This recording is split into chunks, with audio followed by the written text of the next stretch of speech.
Greetings, everybody. Welcome to TV Skywriter. As far as Durham, North Carolina is concerned, this is pretty much the first day of spring.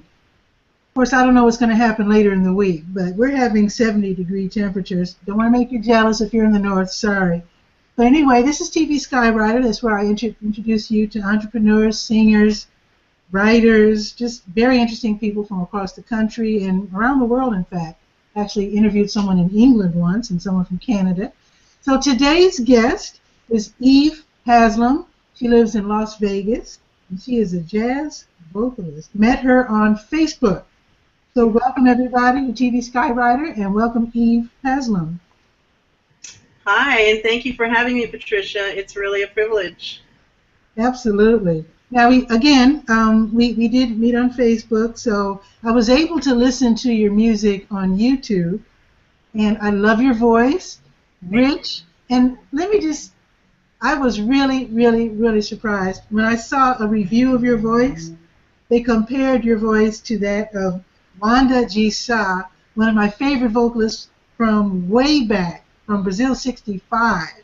Yes. So, wow, I was really surprised by that because I love Bossa Nova, and I actually was a fan of Sergio Mendes before Brazil 66. A lot of people only knew about him, Brazil 66.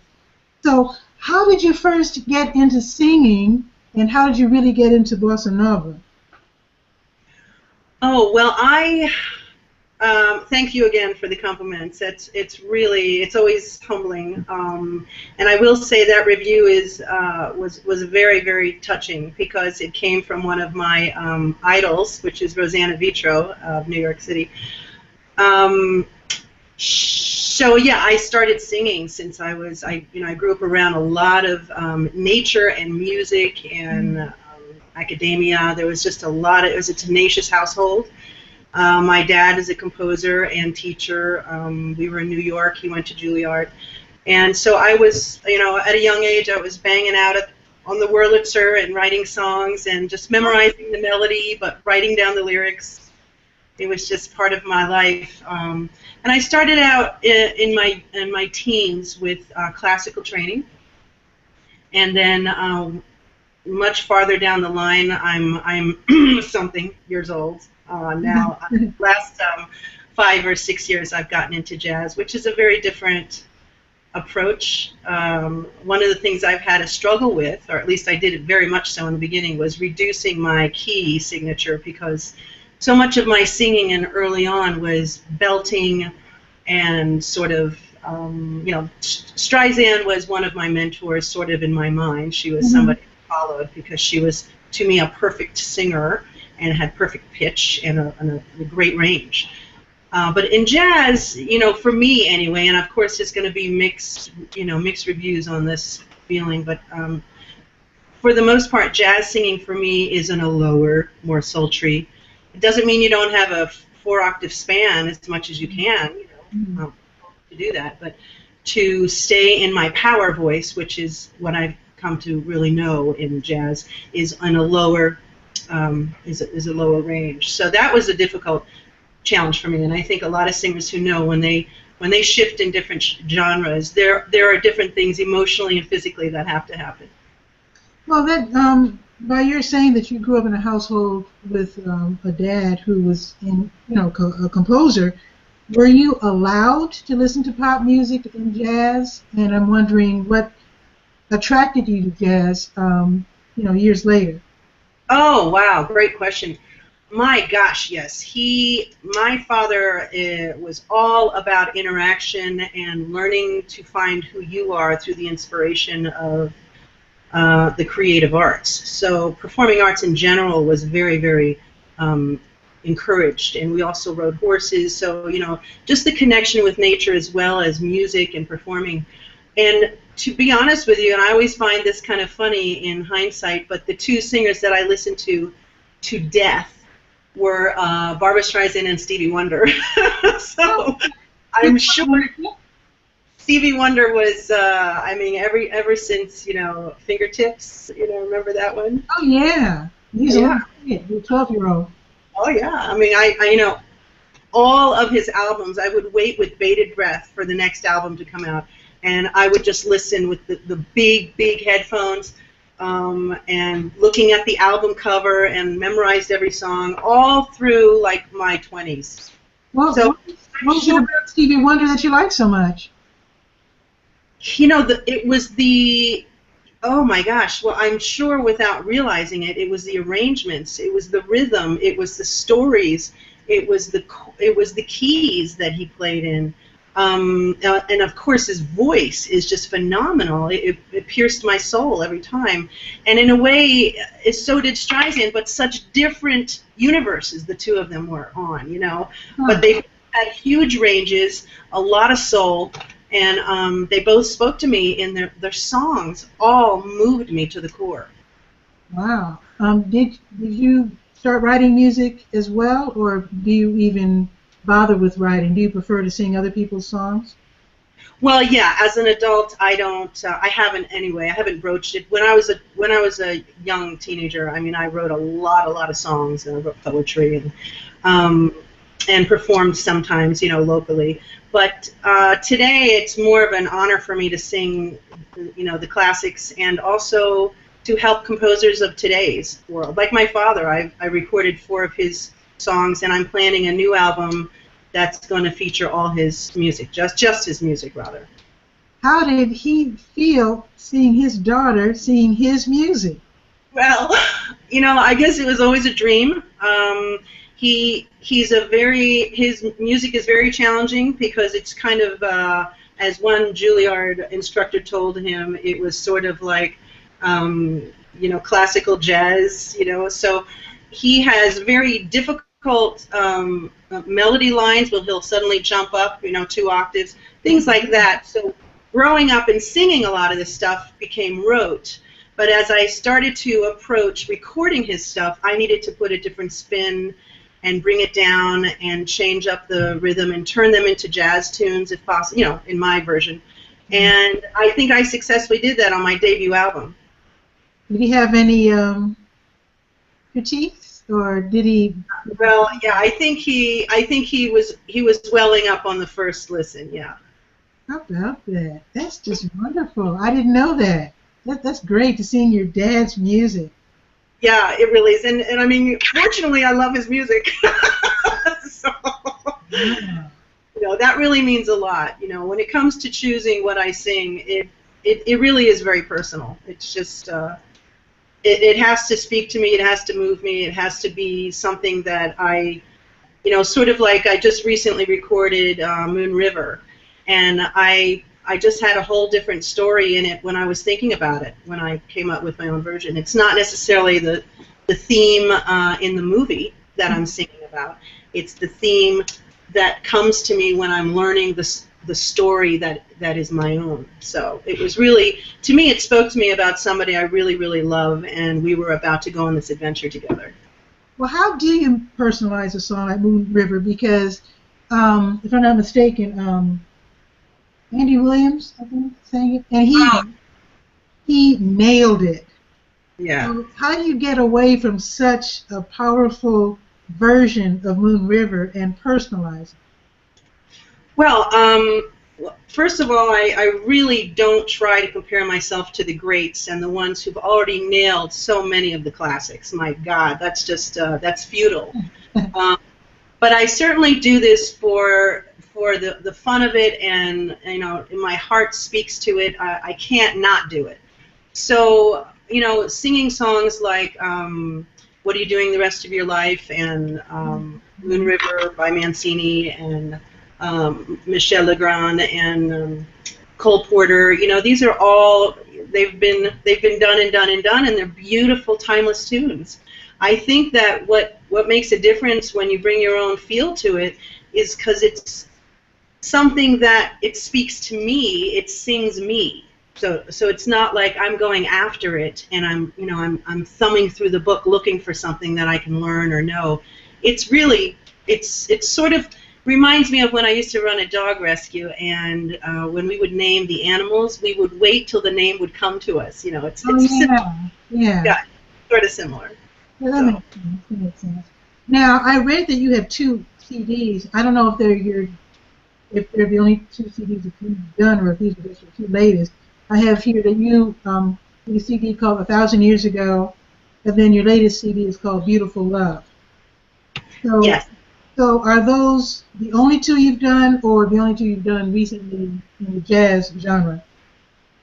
Those are the only professional CDs I've done. I've done demos before that, but here I can show you this. This is 1,000 Years Ago. It is actually inside. You'll see a photo with me and my dad when I was a young girl. Yeah. But or over here, right here. Uh-huh. And yeah, this is dedicated to my father. It's called 1,000 Years Ago, and it's got 12 songs. 4 of them are with string bass and nylon guitar. Nice.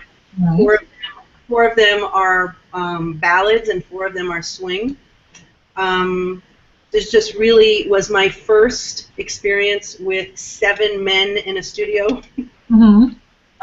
And also, I was sort of just thrown in there without knowing how to manage a production, so I was learning along the way, but I had tremendous support and compassion. These gentlemen, there's a promo YouTube, you'll see we're having a lot of fun in the YouTube video. So when you're the leader, and it's your CD, and you've chosen the songs, how does that go in the studio, especially if people have recorded, before and you haven't? Is it possible for you to really take the reins, or do you just sort of let things unfold slowly and carefully? Yeah, that's a really good question, especially when this was sort of virgin territory for me. I had the honor, really, nothing less than the honor, to work with men who were experts. Rich Willie on the horn, is just really well known and an extraordinary player. And he toured with Maynard Ferguson, Second C, and the drummer was Justin Watt, who has toured with Glenn Miller.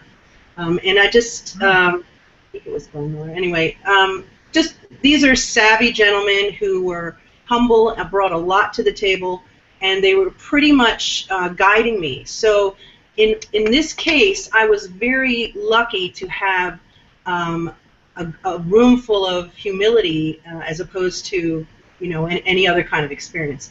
They would give me ideas on an intro, or they would give me ideas on the solos and the endings. And a lot of this was done on the spot. So we did it in four sessions over a period of a year. And I'm very pleased with it. It was my first attempt at a CD. I've learned a lot since then. Even since the second one, which came out last year, I've learned a lot. I can't wait to go to the next level. What did you do differently with your second album, Beautiful Love, than with your first one? Yeah. Learn. The second one's extremely different. It's very intimate. When the engineer who worked closely with me on the first one talked to me about the second one, we went into it with a different mindset as far as what sound you want with your voice. And when I told him, he actually had me listen to a couple of CDs so that I would do a little research on what exactly I wanted. And then we went into the project already with a sound in mind. And that was much better for me to start out with. But Beautiful Love is 11 songs. With just piano, string bass, and vocals. The difference is it's more intimate. There's a little bit of improvisation on a few of the songs. I do 2 songs without words or lyrics. And it's also dedicated to my mom, who passed in 2011. And I dedicate it to her because she taught me that less is more. And so I sort of tried to approach my version of 11 beautiful songs with less is more in mind. And I'm also introducing an original tune by a composer of Asheville, North Carolina. His name is Matthew Brindell, and it's called Bossa Nova Sundays. So, and he's very pleased with how it came out. This is Beautiful Love. Okay. And yeah, and I know you said you would show where it's available. after we're done. But yeah, it's all over internet. Awesome. So, would you be giving away too much if you told us what you're working on now? No, I'm really excited. There's 2 projects that are in the works. One of them is dedicated to the Watts Towers, which are actually out of California. My father did an entire score for a show dedicated to Mr. Watts, and beautiful music, beautiful music. So I'm very excited. It's going to be entitled "I Knew a Dreamer Once," and it's all about this extraordinary man. And of course, I'll be sure to include a little history and story about those towers and what they represent. I think now they're actually a historical site in California where tourists go. And then another album which will be called 60 Years of Music, introducing Herbert Haslam, and that's my dad's music. So yeah, and it's interesting that you mentioned Sergio Mendes, because growing up was, even though I chose to listen to the other 2 singers I mentioned, the music of the Brazilian flavor is I just can't get enough of it. And one thing I did learn in singing and approaching those songs, especially by Jobim, is that for me anyway, I think that it's out of respect to the composer and the lifestyle of Brazil. I try not to just sing a song because I think it's pretty, but because it moves me. I heard a version of The Girl from Ipanema once, and of course when you hear the songs performed and delivered by people of Brazil, it's a different flavor. When I listen to singers, Brazilian singers, there's a different flavor. There's almost a muted sound as opposed to a vibrato, and it's extraordinary. It's beautiful. And also, as Sergio Mendes, that those singers were, to me, of course, I didn't know what it meant, but I just knew what it felt like when I would listen to things like So Many Stars, and Brazil 66 was the first one I heard. But since then, since being an adult, I'm very familiar with 65 as well. I'm just curious, do you have Brazilian singers whose music you really enjoy? Or, do you just enjoy them casually, or do you actually have favorite singers that you can name, Brazilian singers? Yeah, no, I really enjoy a lot of them. There's of course a couple classics that I really was influenced by, and also, speaking of singers who've influenced me in jazz, of course the extraordinary icon Sarah Vaughn. I love because of her the color and the range, and as opposed to being somebody who is technically brilliant. Well, she's brilliant. Technically, she is brilliant. But as somebody who is bebopping all over the place, what I enjoy listening to when I listen to her is her improv, sort of like Anita O'Day, where she will bend the note or bend the word, but not necessarily scat. Scat. Scatting is something that I think is it's just a beautiful skill, and I admire it. I'm not one who is versed in scatting, but I am really enjoying some improvisation with some of the songs, and I do a little bit on my latest album. Mm-hmm. I love Sarah Vaughn, and actually, when I try to, like if someone doesn't quite know who Sarah Vaughn is, the song I usually ask them to listen to is "What a Difference a Day Makes." Oh, wow. Yeah. He does it so beautifully, but the ending always knocks everybody completely out. Because I don't know if you know what I'm talking about, if you have this particular version of What a Difference a Day Makes, but go to YouTube after the show, folks, and type out Sarah Vaughn, What a Difference a Day Makes, because that ending is ridiculous. Yeah, it is ridiculous. Another thing that I like about Sarah is that her career lasted such a beautifully long time that I was able to enjoy my parents' albums that they had bought in the 50s and all the way up through my childhood. And her career lasted so long that she actually did music with a couple of Brazilian albums. Yes. But Sergio Mendes, and in fact, I once bought one of her Brazilian albums, ran home on the tizzy, Yep. threw the album on, didn't even, usually I'm studying the album jacket and looking at the names of the, I didn't even care about that. I put the song on the record player and started almost crying because I had no idea, because I hadn't been forewarned, that one of the songs that she was doing was a duet with my man, Dorival Caymmi. I mean, he is like serious old school Brazilian icon that I grew up listening to. And they did a song called Roses and Roses. I have it. Yes, I love it. Oh my God, I love it. That's a beautiful album. that killed me. Do you have both? Yeah. Because you know she did two albums. I do. In fact, the reason why I did The Face I Love is because I first heard it on her album.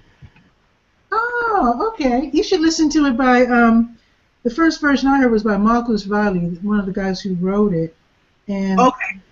he had a very adorable. I'm saying adorable. I'm not trying to be condescending, but he does do cutesy music. Nothing wrong with that. I love cutesy music. But he did an album. I guess his debut album in the United States was back in '68, and he did a lot of the songs that would be considered Marcus Valle classics. You know, The Face I Love and The Answer. I forget the names in Portuguese.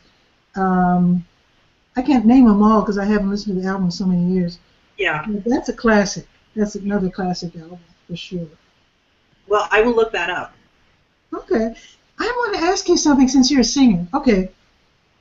I know that there's fake books that you can learn songs from, and very often the fake books tell you what key the song's in according to whatever album the transcription is based on. Okay. And then people will also tell you that the key that songs are written in are very important because different keys have different emotions. So I'm wondering, as a singer, how do you choose the keys to sing in? Do you have to stick with what's in the fake book, or do you go for a different emotional approach by choosing a different key? Another wonderful question. You know, I can really speak to that question because before I knew better, and before I had any sort of emotional maturity about owning my value and my place as a singer, I always wanted to please musicians, so I would never change the key. I always sang in the key it was written. Huh. And of course, in answer to your question about is there substantial value to the key that it's written in? Well, of course. I mean, a composer most definitely is writing it on purpose, most likely, because of what you're speaking to and the color and the emotions. But when I finally understood my voice and came into more of a command performance as a lead instrument, the song needs to fit my power range, not the way it's written. My God, I wouldn't be able to sing songs if I were singing. Look at Stevie Wonder's songs. They're all way too high because he's singing in a tenor. You know, so they're going to be too high for me, or just a little too low. You know, because I'm going to be, you know, the octaves are going to create too much of a span. So I need to find my power range is between below middle C, between A and you know, E flat. So if I'm going to sing songs above or beyond or below, I'm not going to do the song much justice, much more the composer.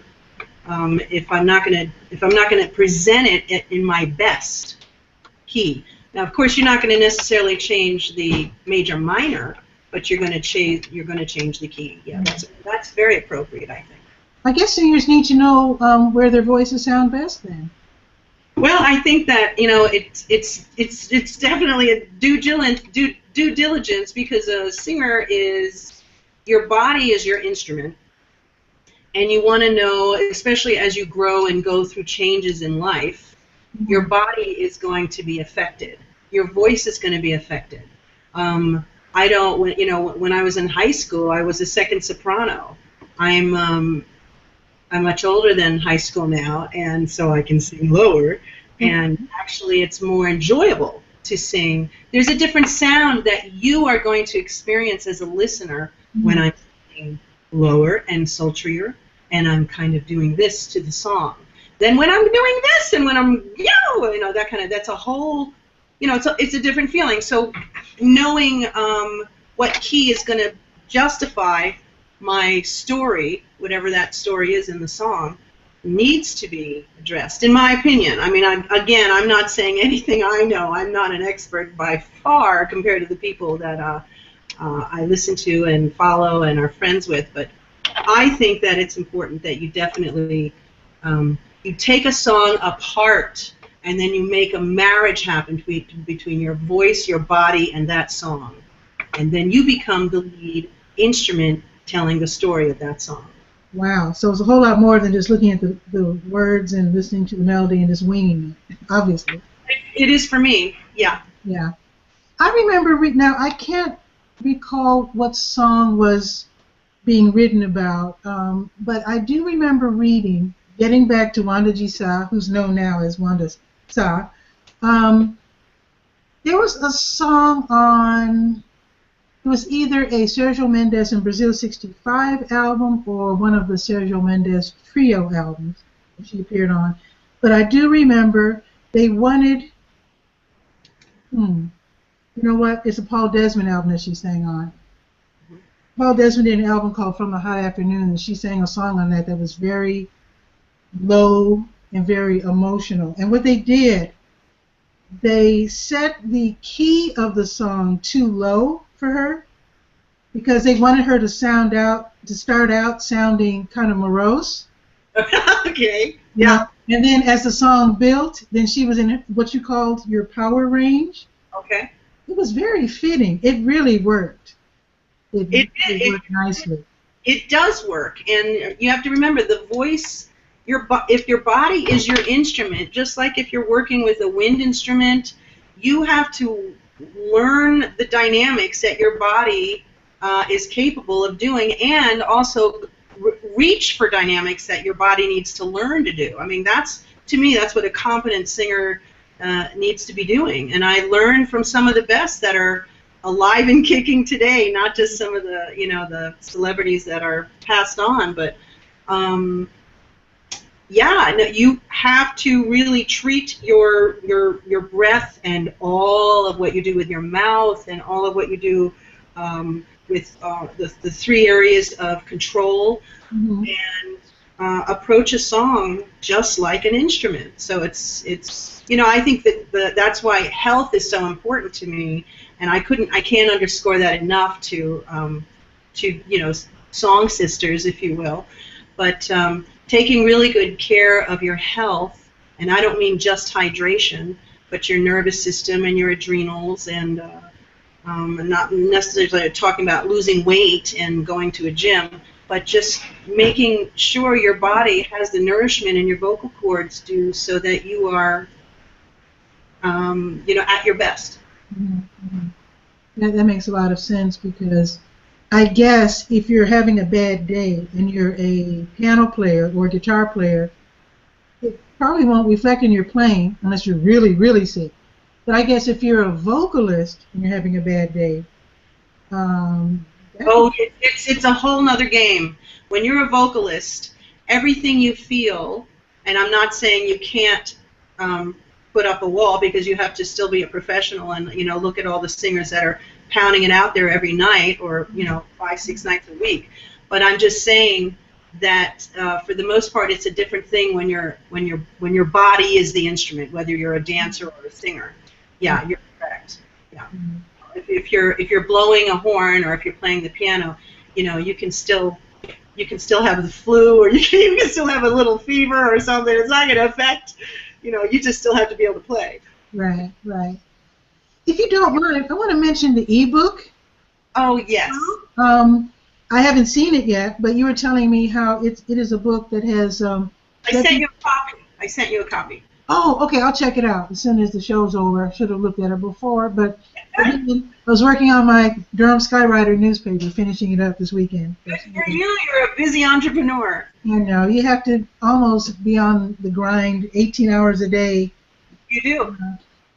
So, and case in point, this is the year, I said this last year too, but this is the year that I really plan to get my health back on track, because it does make a big difference. It does. When you're healthy, when you're eating right, when you're moving around more, it makes a huge difference. It really does, and especially when we're living in tumultuous times, and you're an artist or a performer, whatever, you know, your health is going to be impacted, and it can easily be, the balance can be tipped so easily if there's stress going on, you know, financially or in home life, or, you know, just the things that are taking place. You know, one of the things that I mention in my ebook, which is one of 3 that I've written, and this particular one is for the performing artist. Mm-hmm. It's the 7 absolutes your career, you know, that you need to know to be a successful.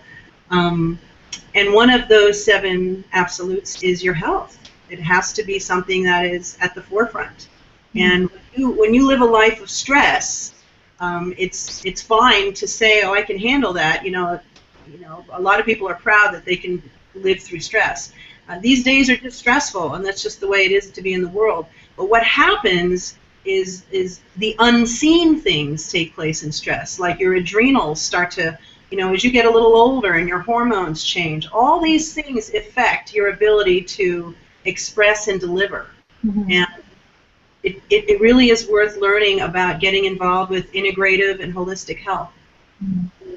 It might be harder to notice if you're living a stressful life. If you're a singer, but you're a singer, you know, one of those shouters, or, you know, people who, like screamers, you know, who really belt out, you know, songs. They might not realize right away that their stress is affecting their singing ability in their lives, I suppose.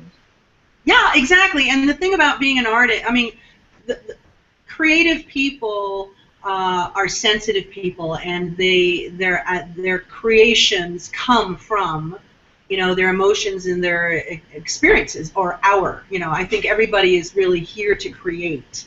Mm-hmm. So I'm not leaving anyone out, but I'm saying that when you're influenced by the sensitivities of how you feel, and you can use a channel to express it, whether it's in writing or singing or performing or playing or dancing, you know, it all comes into play when stress is part of it. I mean, a lot of people are out of the game at a certain age because stress takes a toll, and that's the way it goes. Right. I'd like for you to address something we were talking about yesterday on the phone. Many artists are having a really tough time nowadays. They're not really adjusting very well in today's world. I'm talking about the digital world. It's very, very difficult for a lot of artists. A lot of them are saying the internet is bad. They hate the internet. People like Taylor Swift are telling, what is it called?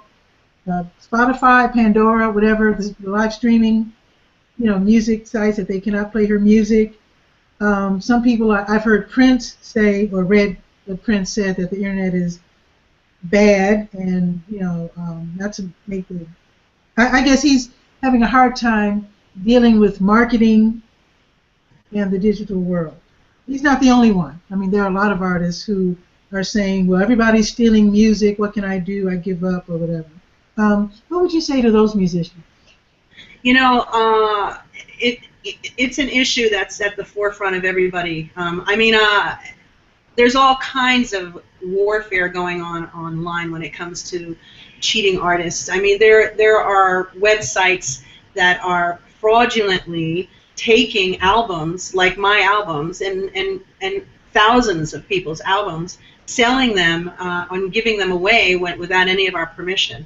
So there's a whole world taking place digitally that is negative. In fact, personally, my feeling is the minute MTV came along, I knew there was something coming down the pipe that was going to affect not only the business world of music, but the creative expression and, you know, performing world. So, because, you know, now it's becoming all visual. You know, when music is a Okay, sound.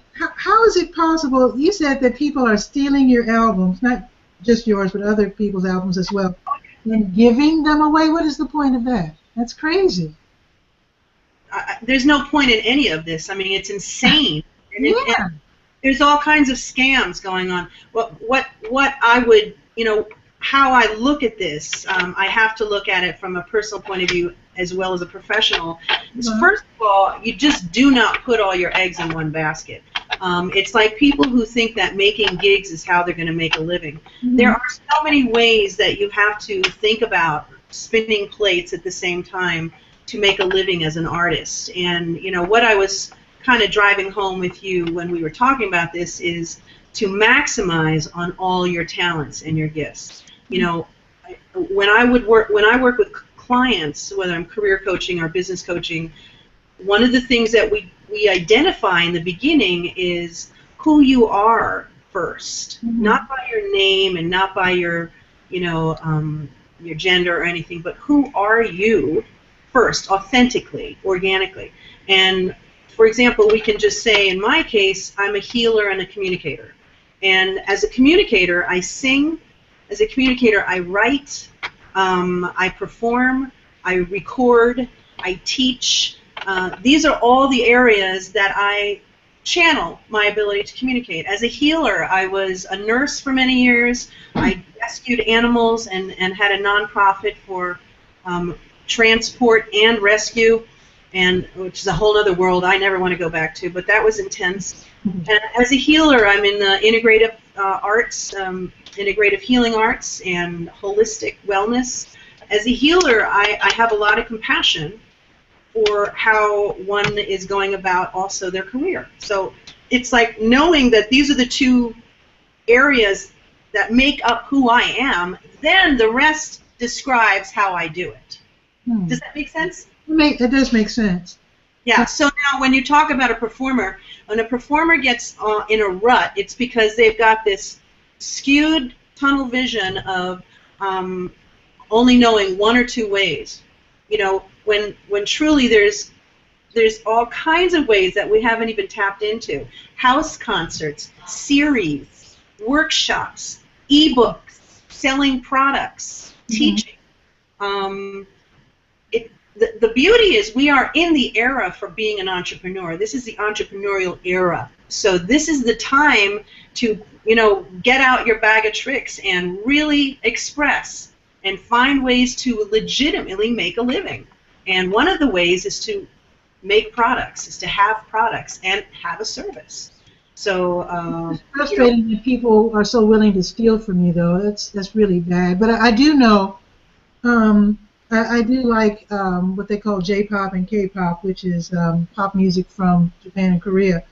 And I was reading that in Japan, they're still selling lots of CDs, where I guess in this country we're selling more MP3. Yeah, digital. Very good. Yeah, see now, and there's another.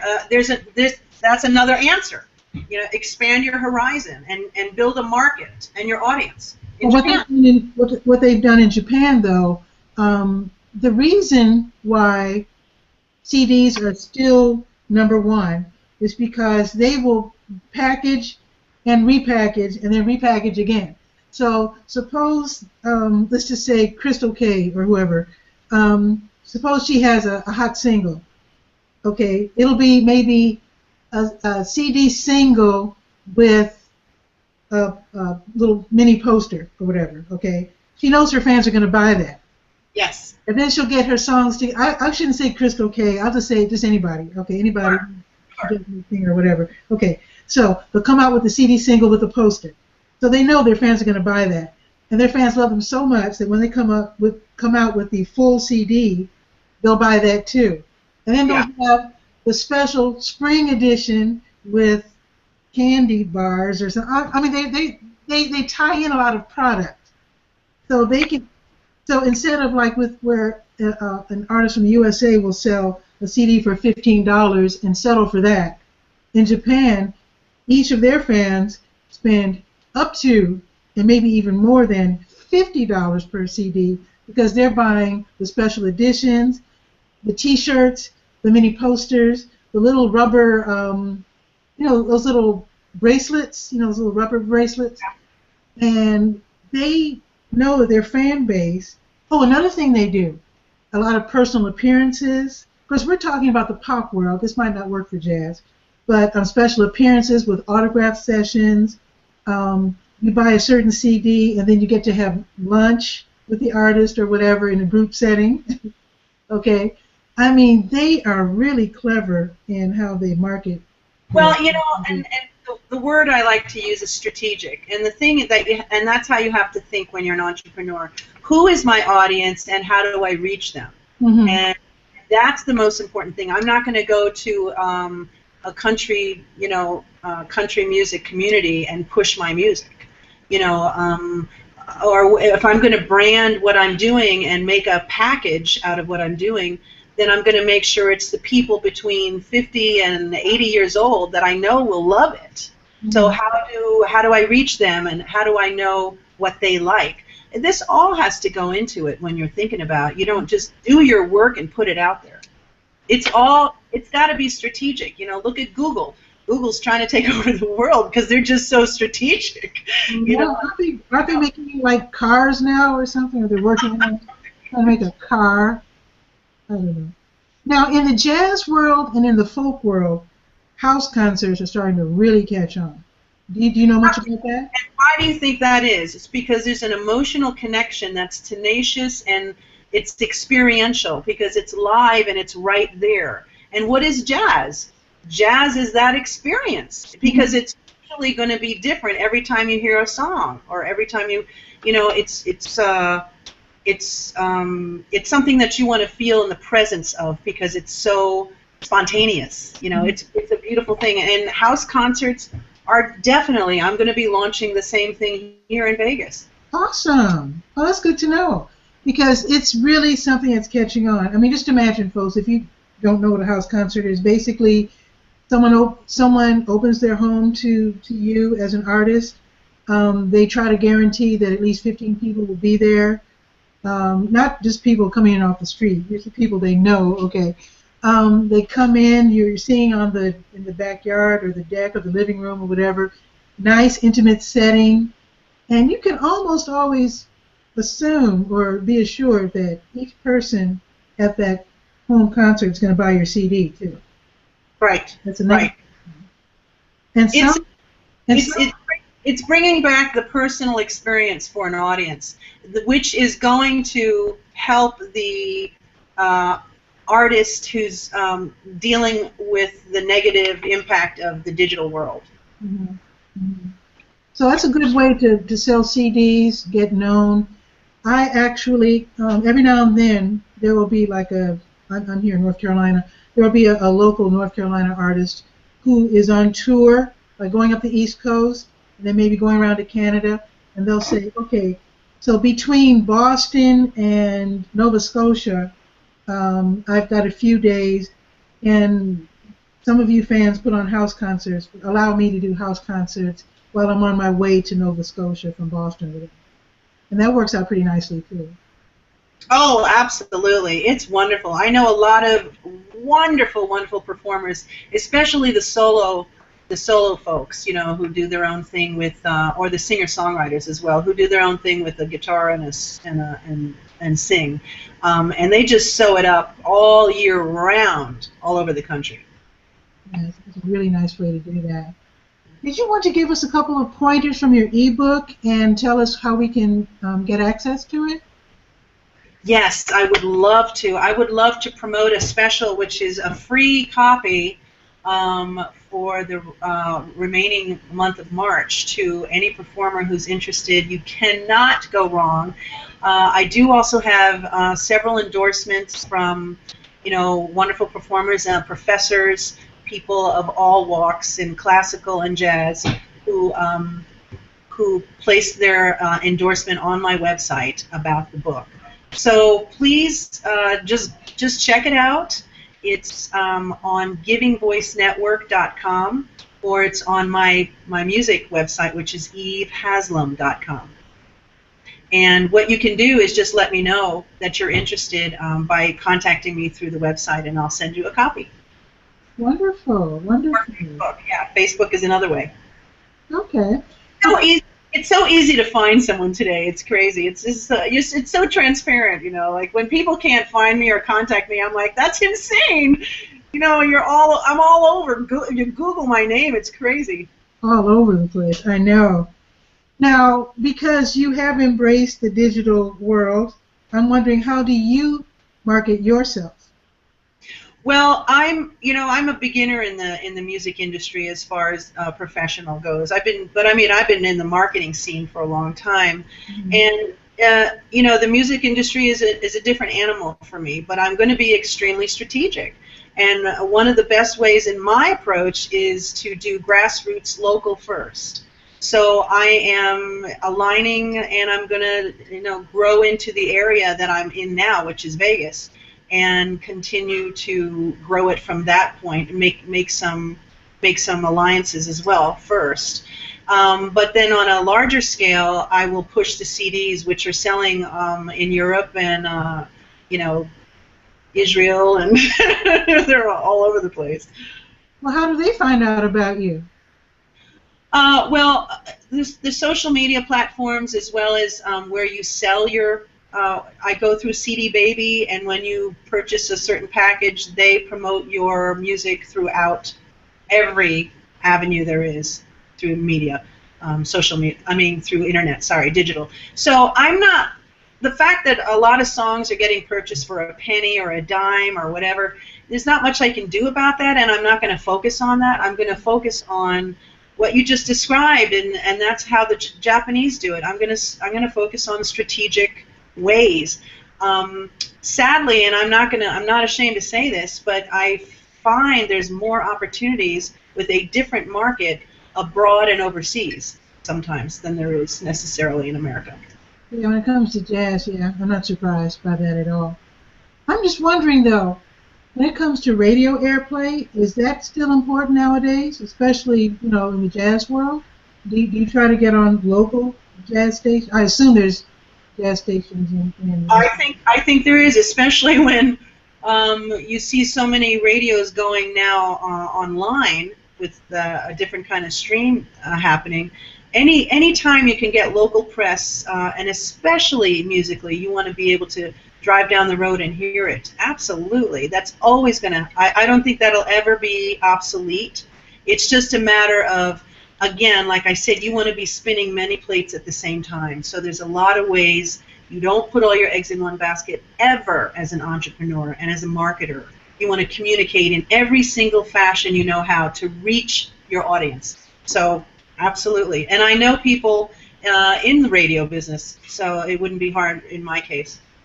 Yeah, now one thing I do notice, again, I'm here in Durham, North Carolina, our local jazz station, WNCU. Yeah. And I am surprised that if it weren't for people like John Brown from Duke University, who he brings, like suppose someone is in town to perform somewhere here in Durham, he will bring the artist to WNCU, which is on the campus of North Carolina Central University. Oh, okay. And he will bring the artist and have, Asim or one of the air personalities interview them. And I think that is so important. I agree. So, like Asim or whoever, BH or whoever at the station will talk to the artist for up to like an hour and play their music. And I can't think of a better way to introduce the music of someone to a jazz audience than a personal appearance. And here's another thing that John Brown will do. And I will say sometimes there's an artist performing at NCCU, North Carolina Central University, and Ira Wiggins or Baron Timus will have them appear on the radio station as well. Because North Carolina Central University has a jazz program, very often the artist will give a master class. Yes. Boy, that scores in spades. I mean, exactly. That is fantastic. But I really think people need to learn how to use local resources that are right there waiting for you to call. Exactly. Like one of the things that occurred to me living in Vegas, this is the entertainment hub, one of the entertainment hubs of the world. And wouldn't you think that, I mean, I haven't found them. That doesn't mean they don't exist, but I haven't found one yet. Wouldn't you think that it would be a good idea to have like branding coaches who help entertainers learn how to package themselves and be branded, because here are the stages. Here are so many stages, as opposed to just learning how to sing and, get out there. So, I mean, there's, like you said, cater to the local area. I think it's really important. And when you're an entrepreneur and you're trying to wear many hats, it's really important that you know what hats to wear, and you know that you have to wear those hats. It requires maturity to realize that you have to market yourself, you have to pitch yourself, you have to represent yourself almost as if you're your own manager, and you're also the artist. Mm-hmm. You have to be well versed in how to run your career and guide your career and deliver it at the same time, and know your audience and how to reach them, how to foster an emotional connection and at the same time stay in the times that are always changing year after year. Okay, now you said a scary word. It's not scary to me. I mean, it might be scary to artists who are watching the show. You said the word branding, and to me that could be scary or insulting even, because some people consider themselves artists. I'm not saying that they aren't, but I mean, they think of themselves as artists. They don't like to think in terms of marketing and the market and commercial and that sort of thing. They think that's beneath them, honestly. So what would you say to someone who says, I'm really above all that. I'm an artist. I don't worry about markets and branding, that sort of thing. I don't. It is not a scary word, because whether you recognize it, acknowledge it, or like it or not, it's a reality to. It's sort of like when I work on my covers and when I work on where I sell my CDs. It all has to fit in not only my specific, personal, authentic expression, but then once that's complete, then I'm going to take it to a certain avenue, which is going to end up branding it along the way to reach the audience that I've already made a relationship with. My music isn't necessarily going to appeal to hip hop or teenagers, or it's. In other words, when I talk about branding, I'm just talking about knowing who you are and how you package it, not giving yourself over to a company to do that for you. I'm really not about that at all. Mm-hmm. I'm about knowing and taking the responsibility for knowing who you are and how to package and how to present yourself. Like you were describing, jazz and folk are popular in house concerts now. Well, that's a form of branding. Why do you think those two genres are popular? Because they're intimate. Because they're intimate. They tell stories. They evoke feeling. Exactly. That's all I meant as far as does that fit in with what I do? So that to me, that's a form of knowing who you are and how you package yourself, and that's a form of branding. So it could be that I'm using a word that maybe has a buzz because it's got a negative stigma because Hollywood has done that. But that's certainly not. I mean it by, marketing. If an artist is above marketing themselves, then they either have the know-it-all to get someone to do that, or they don't, and then they're on their own. My ebook speaks to the people who are on their own. So artists are really one of my favorite kinds of people. I'm glad you explained that, because to me, I think it's kind of funny when people, I shouldn't say it tickles me a little bit when people say that they're above, the fray when it comes to marketing and being commercial and whatnot. In fact, a lot of people say, oh, I don't, jazz isn't commercial, my music isn't commercial. And I'm like, well, actually it is, because if the music is not commercial, then how would I ever get to hear of Miles Davis or Max Roach or whatever. Obviously, if the music's on the radio, it's commercial for someone. Right. And here's the thing. I can't underscore the word maturity enough, because when you're an artist, and this is what I was saying to you earlier, you know, they're sensitive people, and we're inspired by the way we feel, and we express and emote. That's just the way it is. We're storytellers in our own rights, you know, as artists. Now, the mature part comes in when you put on another hat and you get real grounded and you go, I want to make a living as an artist. Now I need to be a little more businesslike. And now I need to understand how to market. Now I know I have to understand how to reach those people. And that's all I'm saying. I don't have an opinion about people either way. Of course there's egos. There's egos in the world all over. There's a lot of egos. But the bigger the ego, the more the insecurity. And all my ebook does is it starts to derail and diffuse that those insecurities, because it gives you information.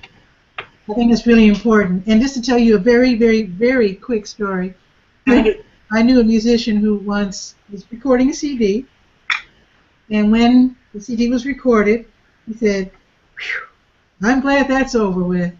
And I was like, your job has just started. Because no one knows about the work you put into making the CD. They just see the CD. It is a bear. It's a bear to do a project. The people who do one a year makes me crazy. I mean, I know a couple people who every year they're working on a CD, and I just think it's insane.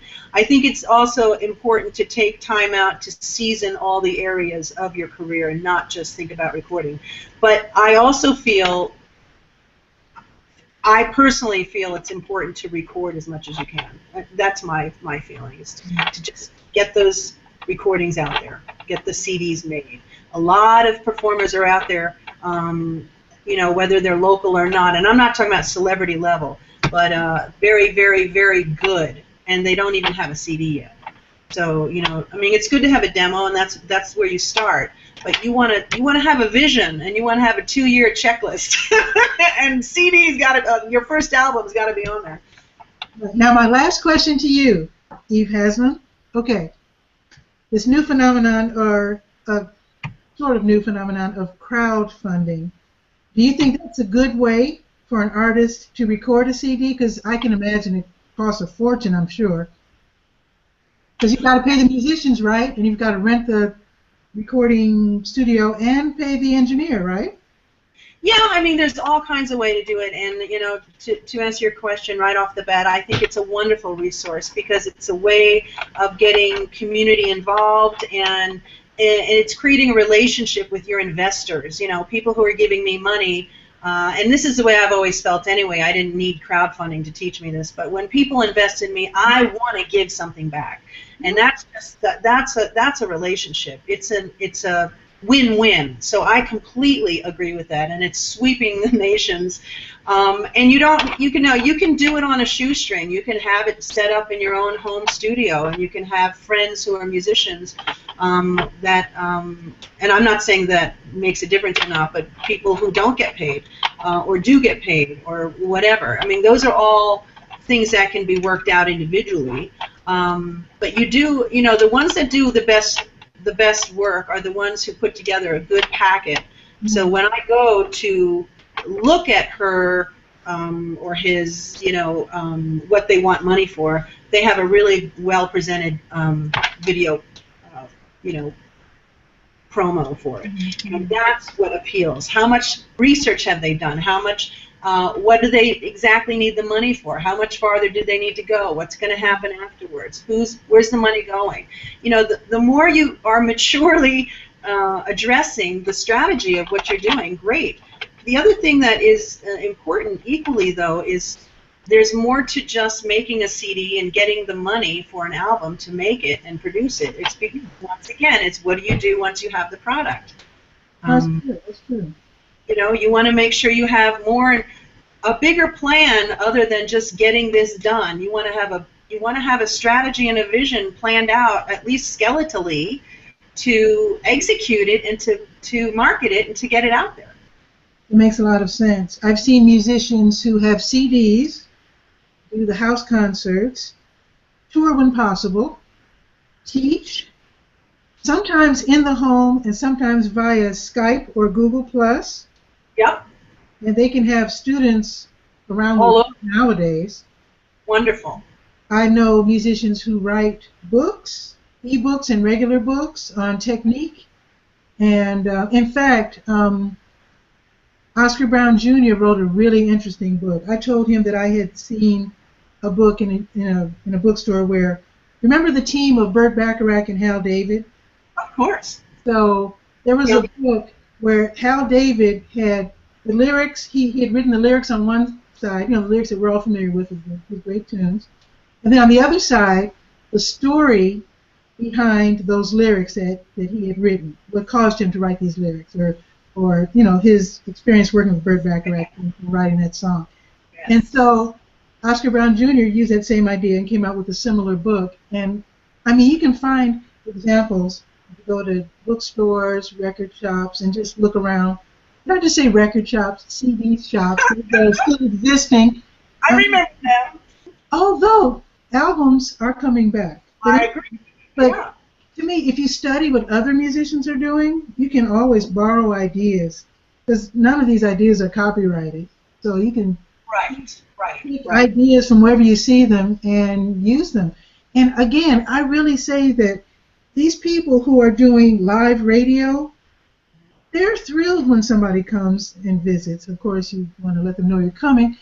But in fact, when I was doing radio in Chicago, I used to invite local musicians to visit me on my show and bring not only their music, but music that influenced them.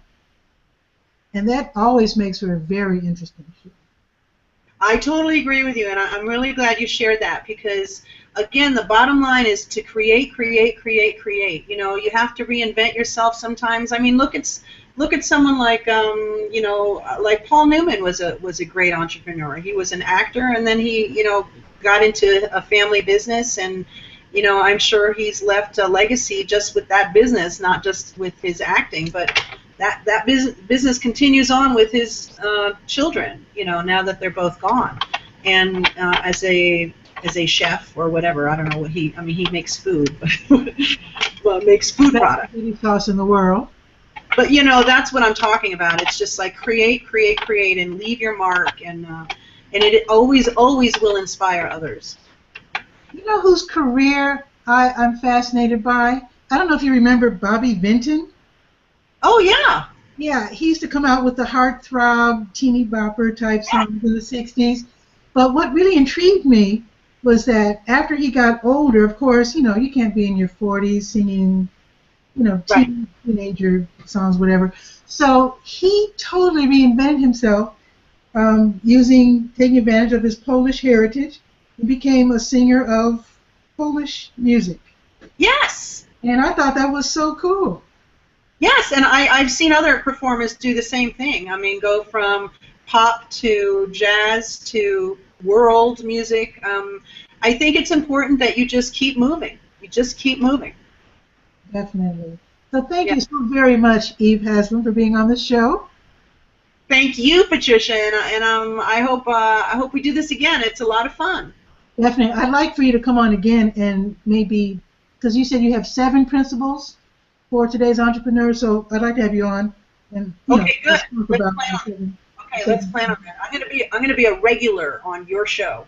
Okay, will do. We're gonna help change the world for all the creators out there.